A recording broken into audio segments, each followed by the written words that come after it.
এই দেখো পরোটা বানানো চলছে।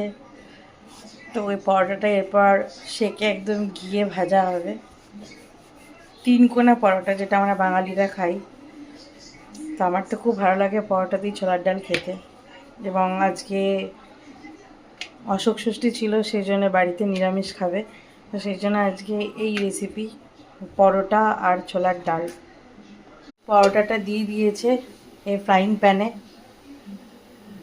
প্রথমে এটা একটু যেমন রুটি সেকে ওরকম একটু মানে সেকে নিচ্ছে, তারপর ঘি দিয়ে ভাজবে। এই দেখো,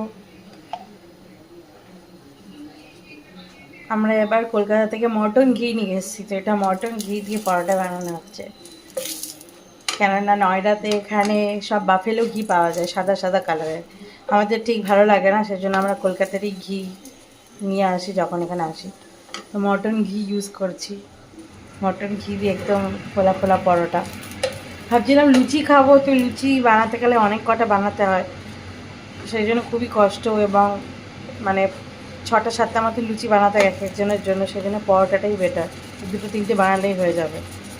এই দেখো, কি সুন্দর গন্ধ ঘিয়ের। ঘি দিয়ে পরোটা ভেজে এবার একটু সেমইয়ের পায়েসও আছে পাশে, নিয়ে খেয়ে নেবো ছোলার ডালের সাথে। হেভি লাগবে খেতে।